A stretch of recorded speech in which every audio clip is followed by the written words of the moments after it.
Hello and welcome to the FUTVE English Podcast in collaboration with World Football Index, a unique mix of fandom and journalism. FUTVE English is your one-stop shop for all things Venezuelan football in the English language, from the men's to the women's and the domestic leagues to the national teams. Welcome to another episode of the FUTVE English Podcast, the first of 2023. And it brings me a lot of pleasure and, to be honest, pride to say that we now have podcast sponsors. World Football Index are going to be working in collaboration with us over the course of the year, formalising a partnership that we've had going for a number of years now. Dominic, my regular co-host, has penned numerous articles for them.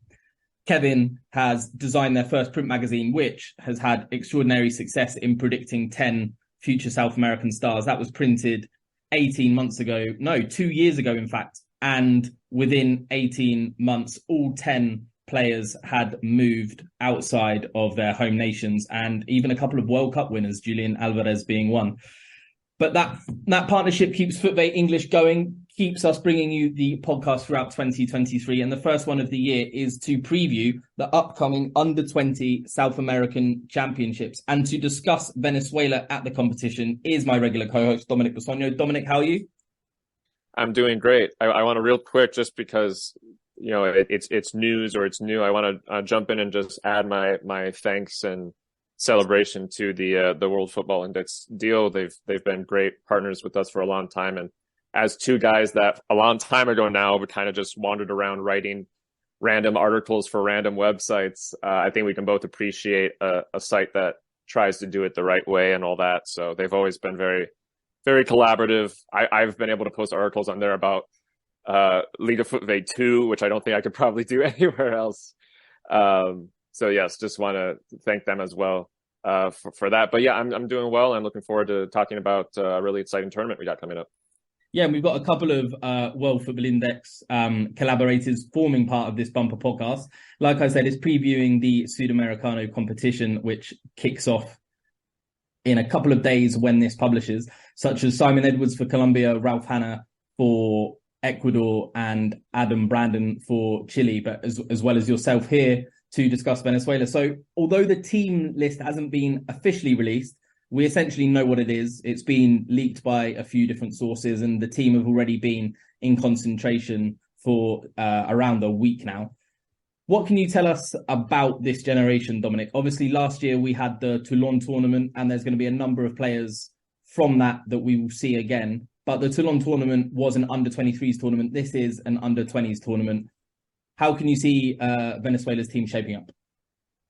I think that there's the potential for this to be a really strong roster. I think that, it's funny, you noted with the Toulon tournament, of course, that was technically a larger or an older age bracket, rather.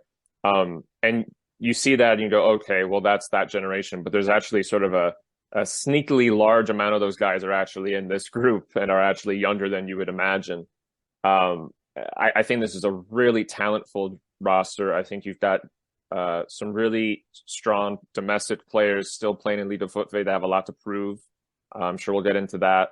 But you also have a really nice mix of experience coming from other leagues now, guys that are playing in MLS or MLS Nets Pro, a couple players that are in Europe. And so I think that, we've really seen youth football, particularly in the sort of U20, U23 range, become a really important part of the landscape for La Vinotinto in the last so many years. Say going back to the World Cup run, obviously in 2017 as an example. I think it's become such a huge spotlight to sort of show the world the importance of the talent pool in Venezuela at the youth level. And we've obviously seen the recruiting there become much more prevalent in the recent years. So I think this is another opportunity to do that, an opportunity for new players to become part of that group and prove themselves. I don't know if you want to get right down to specific players yet, but I definitely think that it's an opportunity for all these guys to prove something about themselves, but it's also an opportunity for Venezuela to continue a really building legacy in the last, maybe 5 to 10 years of becoming a hub for youth talent.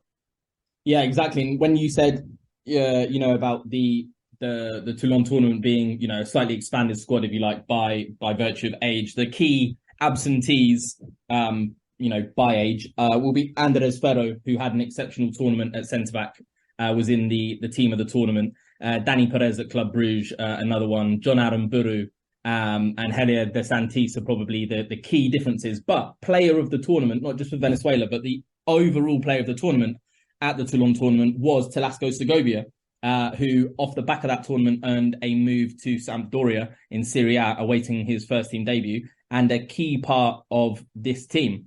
And what's interesting is this competition is going to be, particularly for the players that are still playing within Venezuela, their first opportunity to be seen by scouts, because this tournament is heavily scouted. And for teams in Europe that don't actually eyes on scout the Venezuelan league and perhaps just data mine, this is going to be the players' first opportunity to actually be seen, whether that's live in the flesh or in video. So if we move away from the players that we have in Europe, the players that Venezuela have in Europe that are going to be in this competition, Segovia being one of them, Samuel Rodriguez, the Atletico Madrid youth keeper, being another, who would you pick out as the domestic talent in this squad?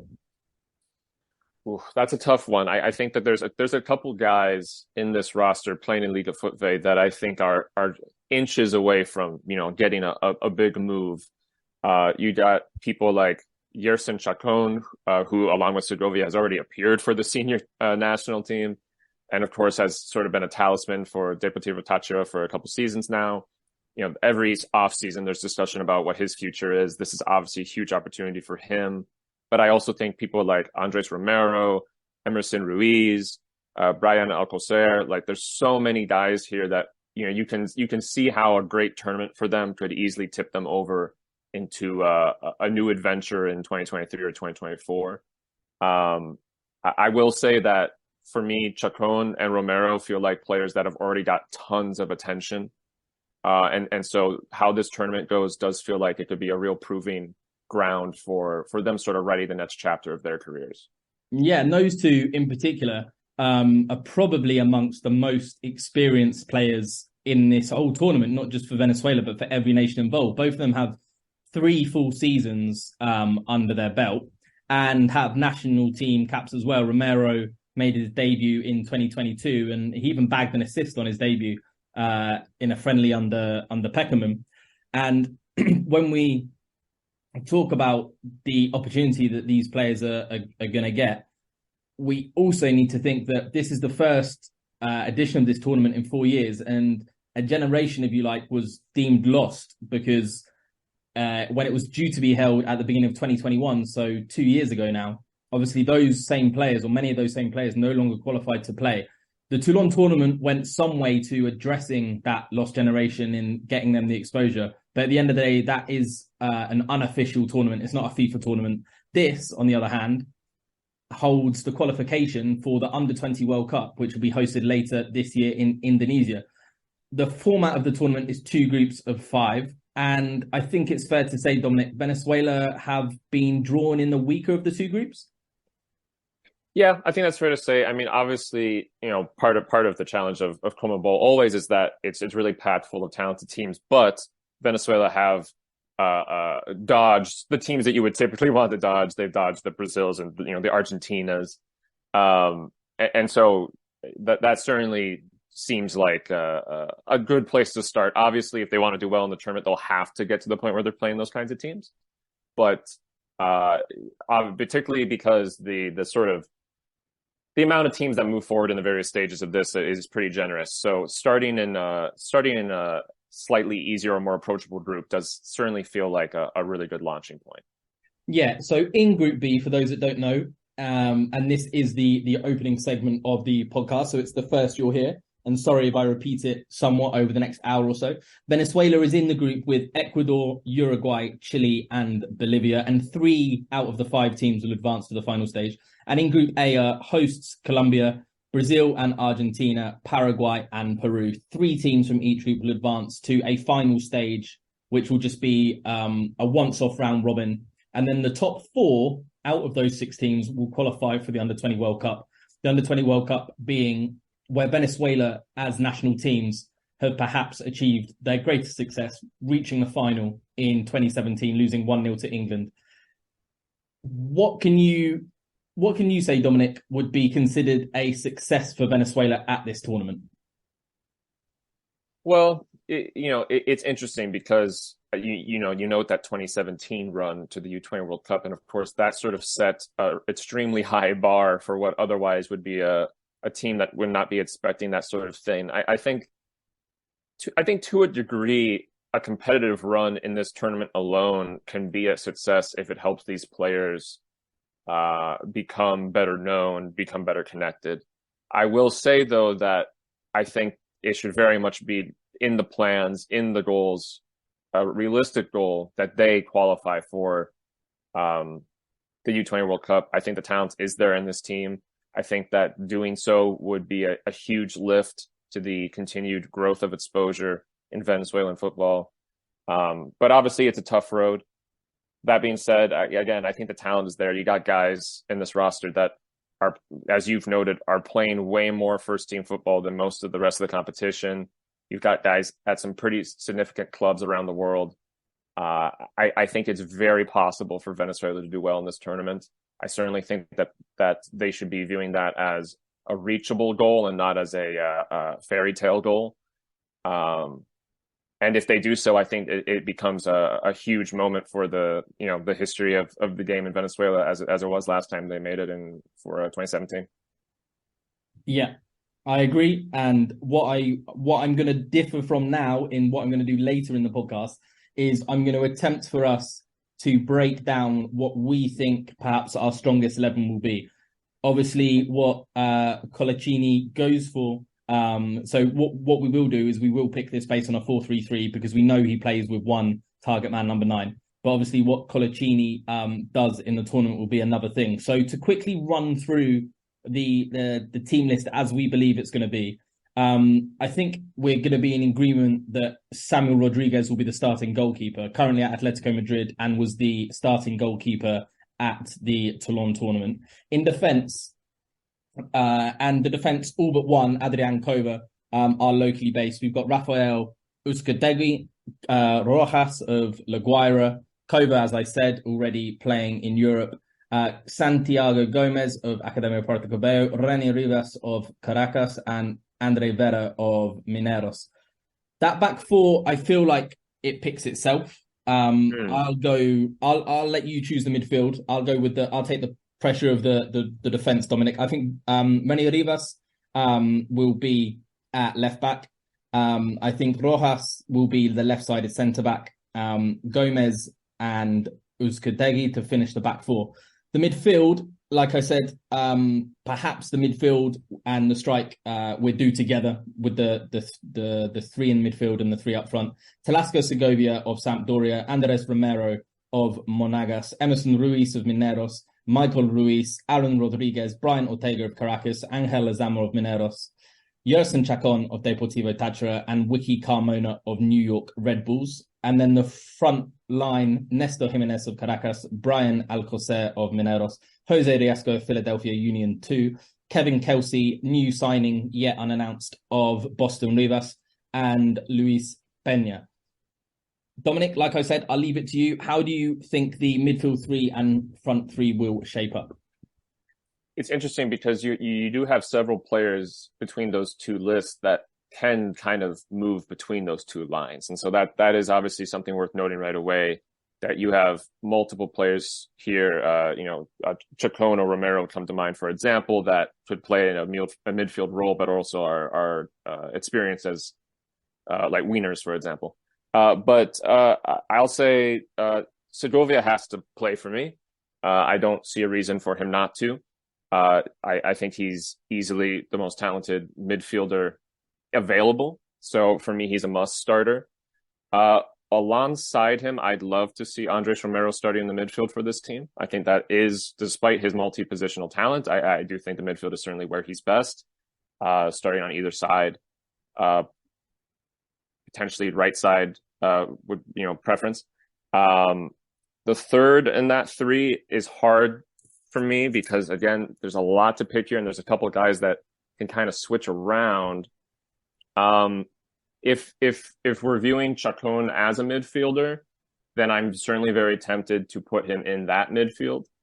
Um, he's an exceptional talent. He can move between the lines, as I said before, in a very effective way. He's done that for a while for Táchira. Certainly can put in some great attacking moments, but can also get the job done more creatively in the midfield. So if whether you play him in the midfield or the front line, I think you have to play him somewhere. I'll put him in that midfield for now. Up front is very interesting because you have two MLS adjacent players. They didn't necessarily play much in MLS last year, but MLS adjacent players in Carmona and Riasco that are extremely talented, but there's still question marks about, their long term. What are they going to become? Carmona particularly did not play much last year because of some injury issues, and when he did play, it was mostly in the USL Championship.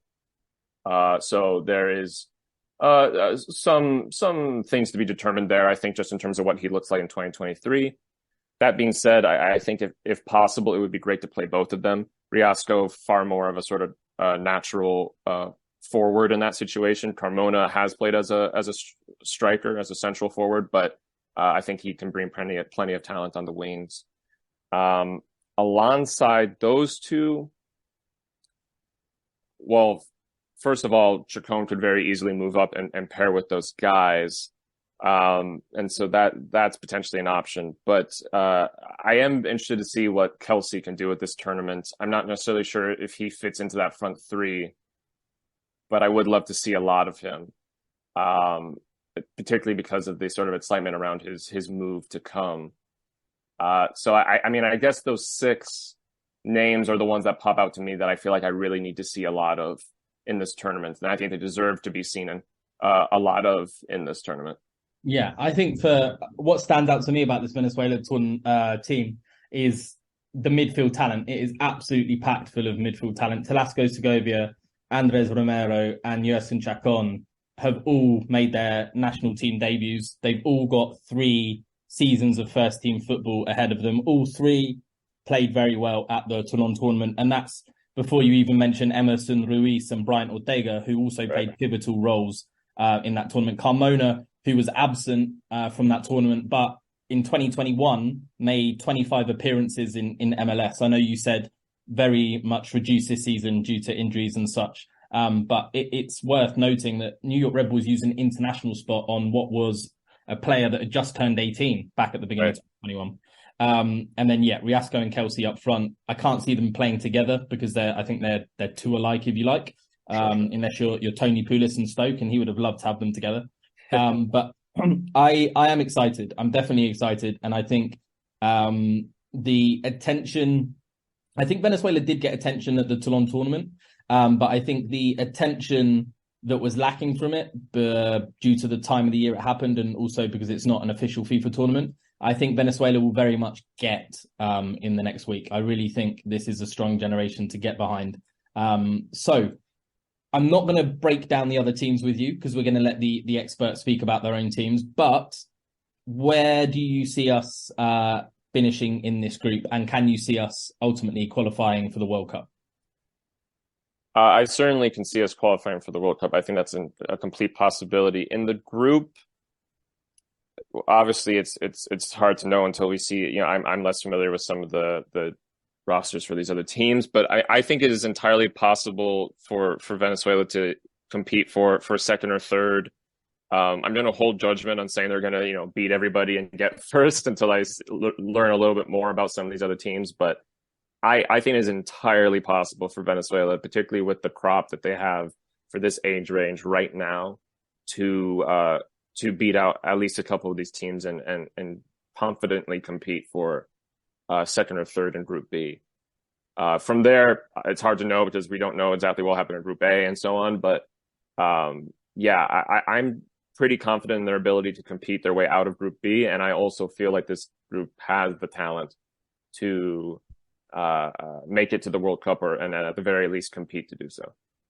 Yeah, I think we'll definitely get to the final stage. I can see the final stage from Group A being Argentina, Brazil, and host Colombia, and then the 3 from our group being ourselves, Ecuador, the reigning champions from 4 years ago, and then it's a toss up between Chile and Uruguay, and I'm not going to put my name to either.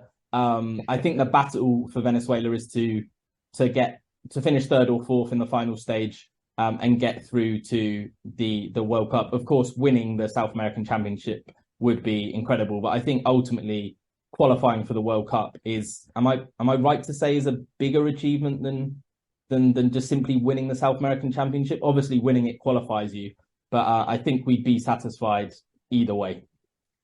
No, I think you're right. I think making that U20 World Cup again is I mean, winning the championship obviously would be a huge deal, but making the U20 World Cup to me is the real sort of trophy of this tournament. I think, there's been a lot of debate over the years following the 2017 U20 World Cup final run that Venezuela made about how important or not important that was. Obviously, there's been debate about, the trajectory certain players' careers took after that and whether or not that was up to expectation. But I think that overall, that 2017 run was so vital to opening the world's eyes to the youth talent pool in Venezuela. For all the players in that group that didn't necessarily break all the glass ceilings people wanted them to, there were many that did. That's a roster that developed the Soteldos and the Cordovas and the Herreras and the Fariñezes that we all talk about now. And I think getting to another U20 World Cup and providing the opportunity for these guys to try and pave a similar path would be an absolutely huge accomplishment. I think it would potentially be and maybe even more important now that there are some eyes on Liga FUTVE and on Venezuelan youth, all the more a better time to really drive home the point of what's possible for these players and the talent they have. So no, I think the absolute mission, the trophy, is making that U20 World Cup in Indonesia. And again, I think that this is a group very capable of doing that.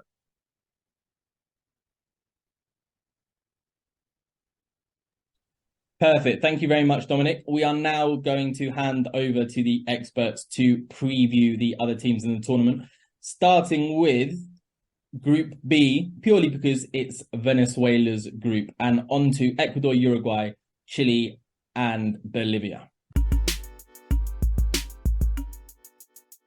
With me to discuss Ecuador at the upcoming Under-20 South American Championships is founder of Ecuador Heroes, Martin Benitez. Martin produced some content for FIFA during the World Cup last month, and as I said, the founder of Ecuador Heroes. Ecuador being the reigning champions of the Under-20 South American Championship. Of course, that was a long time ago now due to COVID. This is the first one in 4 years. But Martin, Ecuador still look a strong team at youth level. How are you feeling heading into the tournament? Hi, Jordan. Thank you for having me. Really excited. I feel good about this Ecuador side. We don't have our full 100% squad. There were some players left in Europe who didn't get the pass from their European teams. So we are missing a few stars, but I look good, we look good, and hopefully make it into the World Cup in Indonesia this summer. Patrickson Delgado is obviously a name that stands out following his move to Ajax and is one of your European contingent and obviously has been allowed to join up. Is he your key man? And alongside him, if he is, who would you say are your players to look out for?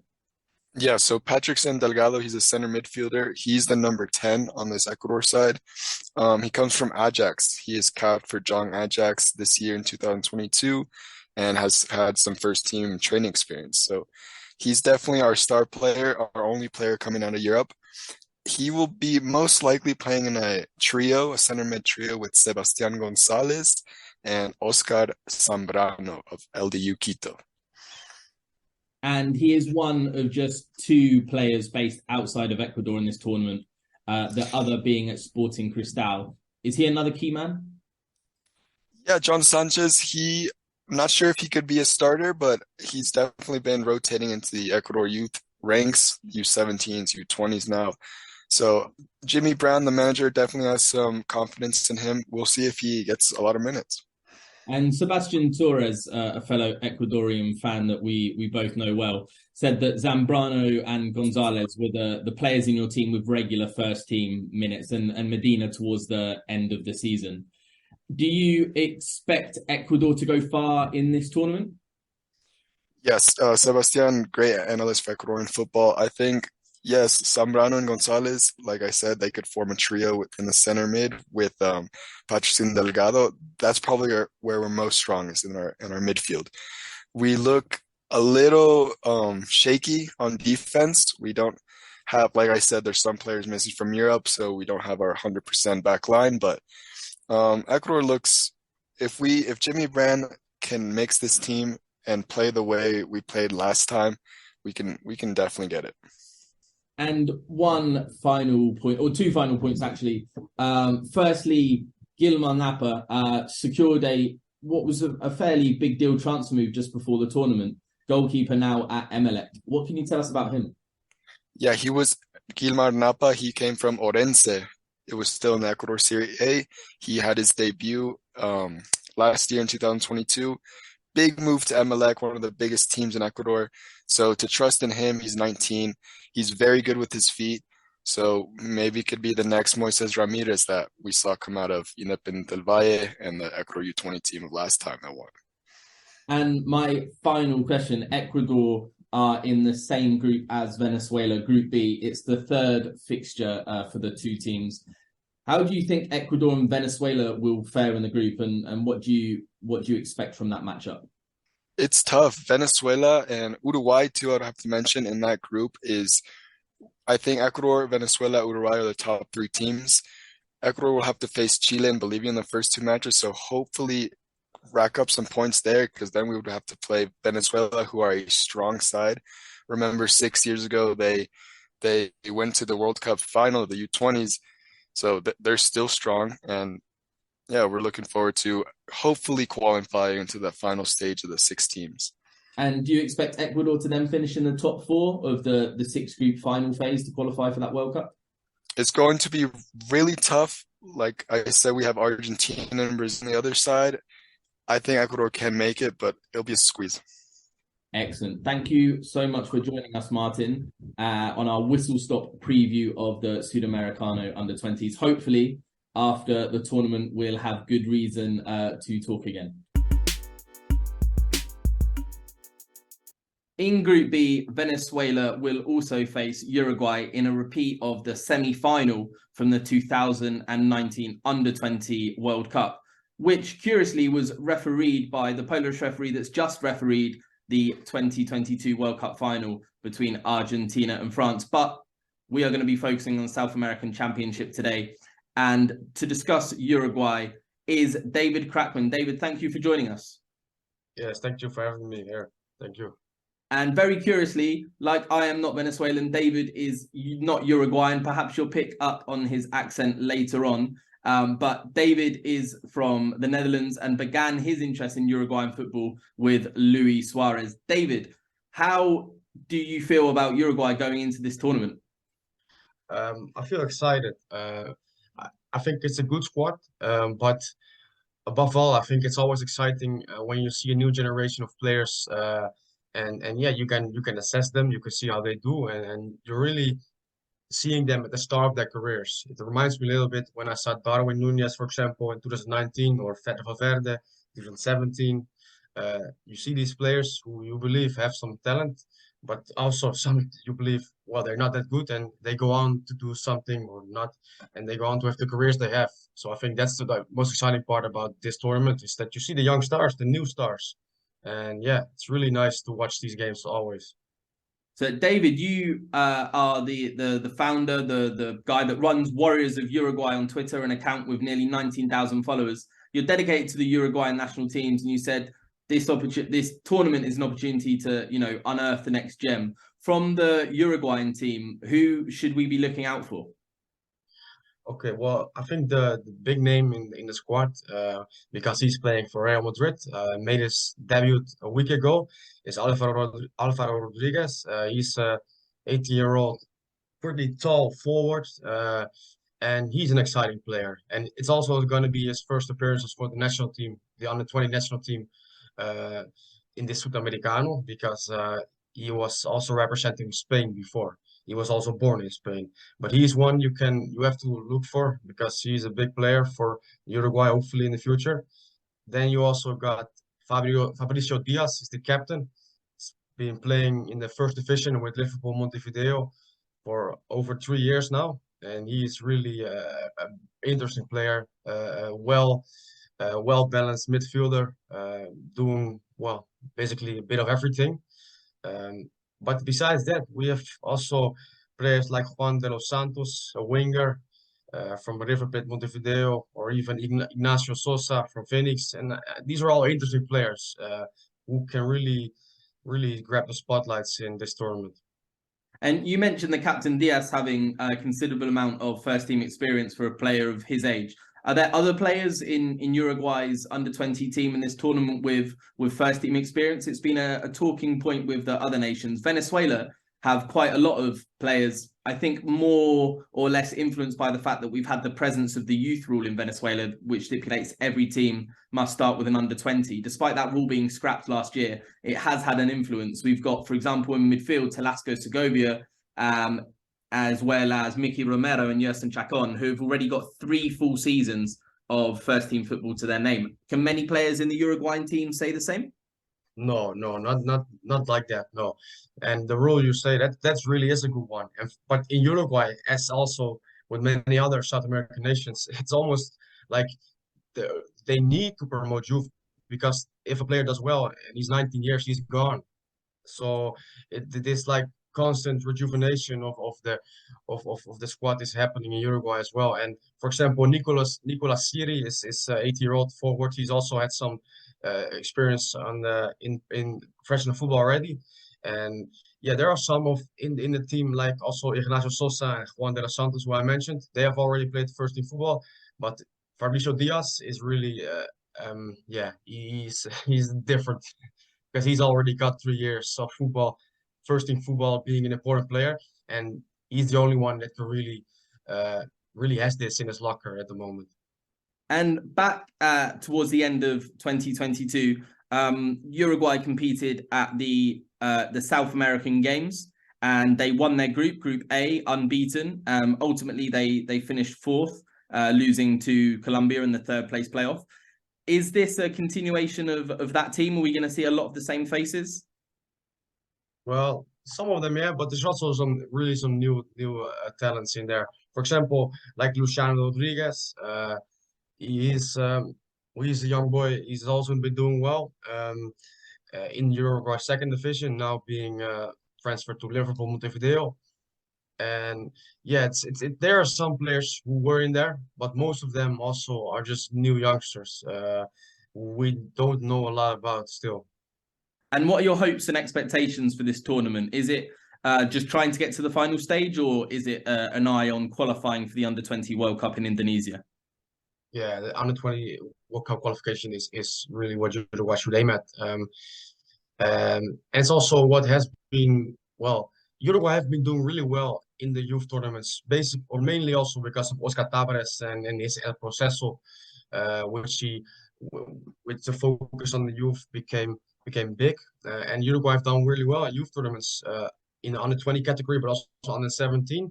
And Uruguay really should be able to continue this, and with the squad Uruguay have, I think it's a realistic aim to have. Yeah.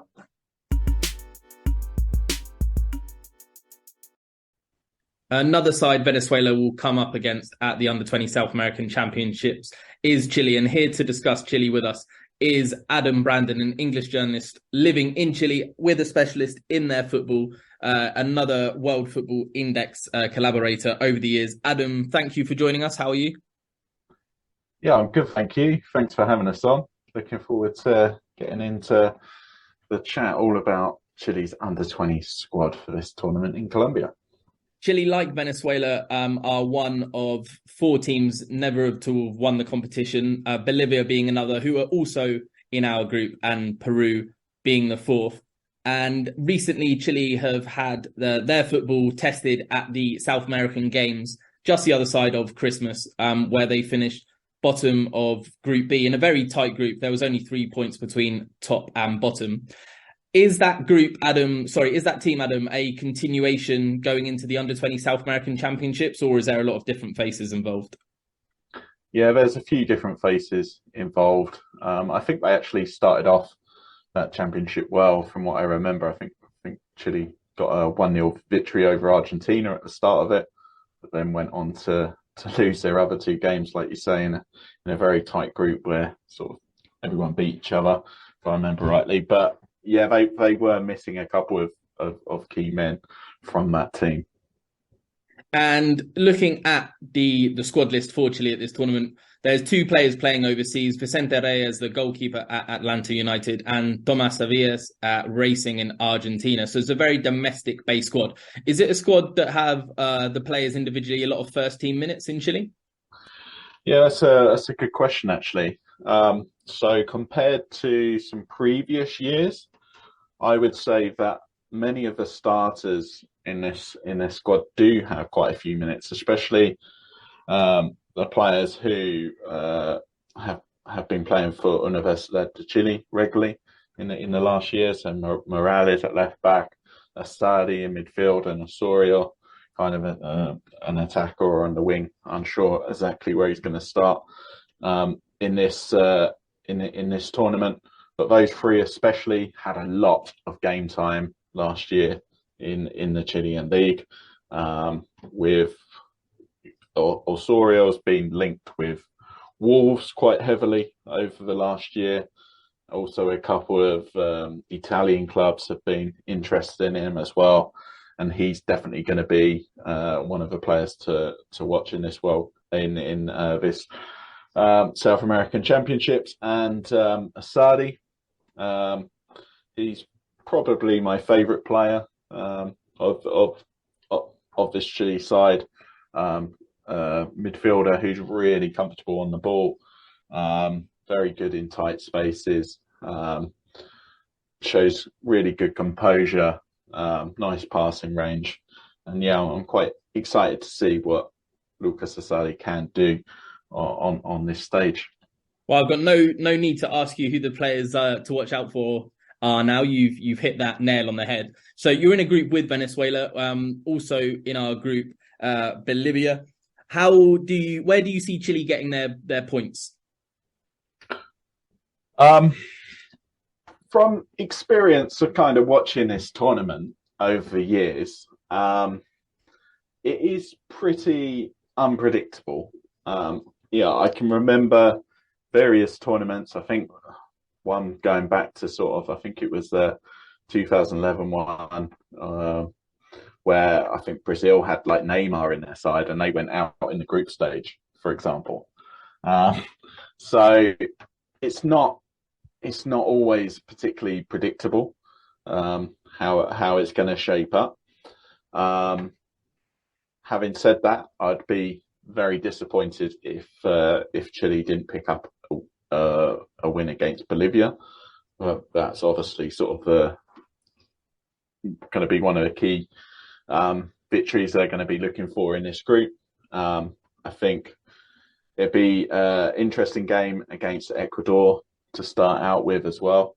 A very good test first up. Obviously, Ecuador going into this with the confidence that, the age group won it 4 years ago. Yeah. And that was their first ever title. So it'd be interesting if there's a bit of a mentality shift in the Ecuador camp going forward in these tournaments, especially with how prolific their youth development has been over the last few years. So Chile, have struggled to produce at youth level historically. I think they got to quarterfinals of the Under-20 World Cup, I think it was in 2013, and they got to the semis in 2007 with the golden generation. Mm-hmm. But overall, as you mentioned earlier, Chile have never won this tournament. I wouldn't say Chile are particularly strong in youth football generally, for a variety of reasons. You don't see many young Chileans move abroad at a young age, for example. Chilean players, in my opinion, tend to mature later than many of their South American counterparts. So, but having said that, like I say, one of the interesting things for me going into this tournament is this group does look to be a little bit more experienced, a little bit more mature than some of the Chile sides I've seen heading into an under-20 tournament. So there is that. And we've seen some very interesting results over the last few months. I've seen them. I saw them get absolutely played off the pitch by England. They were, again, missing a couple of key men in that game, but they lost 3-0 and could barely touch the ball for long spells. But, just like a few months later, they were beating Brazil, and they actually beat Brazil twice in the space of a week. And one of those was a 3-0 win, which was an historically bad result for the Brazil under-20s, their worst ever defeat. Mm-hmm. So, and then they drew against Uruguay, then lost against Uruguay. So it's a very kind of mixed bag heading into this tournament. Some very a couple of impressive results. They looked quite good in one of those games against Uruguay, in my opinion, but then in the other one, not so much. I remember they beat Peru quite well in one game, but then were quite disappointing in the other one. So yeah, consistency is a bit of an issue. It wouldn't surprise me if they got a couple of wins, a couple of defeats, and we'll have to see if that would be enough to take them through to the next stage. Yeah, 3 teams go through of each group of 5 for a final stage of 6, and then the 4 to the World Cup. If everything falls into place and Chile can have the best tournament possible with the ability they have to hand, can you see them qualifying for the World Cup?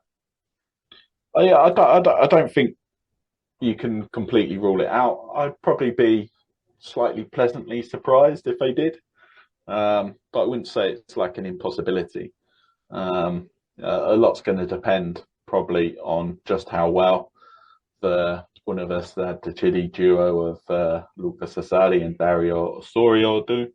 One other player that I should probably give a little bit of attention to, given how well he performed in those games against Brazil last year, and that's the goalkeeper you mentioned earlier, Vicente Reyes. Like you said, he's based in MOS for Atlanta United, and he's like being considered a real find here, and has really impressed the coaches apparently, and he showed his skills in those games against Brazil. Okay, I'm going to wrap it up with a question with no pressure attached to it. Obviously, we're in the same group, Chile and Venezuela. It's the final game for both teams. Hopefully, there won't be anything riding on it. But Chile or Venezuela in that game, who are you backing? Well, I'm going to have to say Chile. Okay. I might get lynched in the country if people listen to this. I think I'm no expert on the current Venezuela under-20 squad. I look forward to listening to the pod to gain some more knowledge on it. But it doesn't look like to me anyway. I'll be interested to hear your thoughts. A squad necessarily stronger than the last couple you've sent to these tournaments. And lastly, in Group B, we're speaking with Miguel Valero, a Venezuelan football scout that specialises in Venezuelan and Bolivian youth players. Bolivia in Group B alongside Venezuela. Venezuela and Bolivia played 2 warm-up friendlies last month in preparation for this tournament. Venezuela winning one 2-0 and drawing the second one 3-3. The 2 games were played in the space of 3 days. And Miguel is with us as our Bolivian expert. Miguel, thank you for joining us. Bolivia and Venezuela's group play each other first, and Venezuela will see this as a perfect opportunity to get 3 points.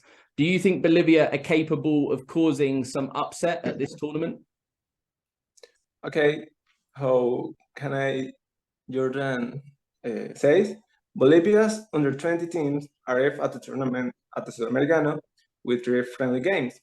2 between Venezuela and another between Peru, with 2 draws and 1 loss. In these friendlies, Bolivia can defeat Venezuela, and to get that he could tie, he did so thanks to 2 penalty goals and with a man expelled from Venezuela, that was Andres Romero. It doesn't mean that Bolivia can defeat Venezuela. In the competition, everything can happen.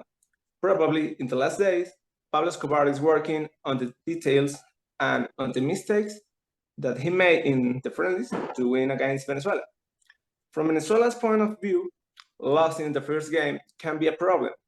Everyone wants to start winning, and in an equal group, those who take the lead can be the ones who qualify for the next round. Perfect. And who would you say from Bolivia's team, who are the key players? Who are the players that can cause the opposition some problems? Okay. Unfortunately, Bolivia will not be able to count on its best promising player, that is Miguel Terceros from the historic Brazilian Santos, because the club decided not to lend him for the tournament.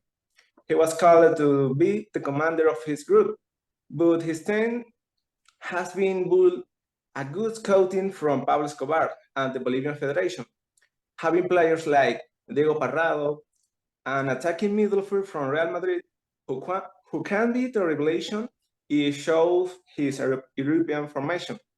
And from Colo-Colo, we have Ervin Baca, another midfielder with a technical quality and a rival in the definition area, a box-to-box with an excellent biotype. Another promising player from USA, Efrain Morales, Atlanta United format, is an excellent center back. Needs to play with first teams in MLS, who is called to be leader of the Bolivian defense. And in the forwards, they have Daniel Rivera from Talleres de Córdoba, Argentina, playing in the reserve of Talleres. Could be the most dangerous player in the rival area. And another playing in Brazil is Fernando Nava, a winger, playing in Paranaense, under 20 team, can make the difference physically and with his dribbling. Okay, so Bolivia, despite being without a player from Santos, have a number of players playing outside of Bolivia. We heard there Real Madrid, Paranaense, even some in MLS, which, you know, many listeners are probably surprised to hear. Miguel, our third question. Are many of these Bolivian players playing first team minutes or playing in Bolivia's Premier Division regularly? Unfortunately, not. Most of the local football players have few minutes in the Premier Division, and with some exceptions, such as Denilson Duran from Blooming, with 32 games played and 1 goal scored, and John Jairo Velasco, left football from Guavirá, with more than 4,000 minutes and 59 games played. And I think the greatest potential isn't those who can play abroad, knowing that the level of the Bolivian league is one of the lowest in South America. Okay, and finally, what are your expectations for Bolivia at this tournament? Well, Bolivia has never been qualified for an Under-20 World Cup. This year, it will depend on the level of play proposed by the national team. It is a short tournament, and anything that is not focused will find it difficult to aspire to qualify. Bolivia, in this group, has rivals that have had very good participations in this tournament, such as Ecuador, recently champion in 2019, Uruguay, and Venezuela, that was finalist in 2017 World Cup under 20. On this occasion, Bolivia may have enough of the most talent generation, but I don't know if that was enough to achieve the objective of qualifying. In addition to the already mentioned loss of one of the best players, such as Miguel Terceros.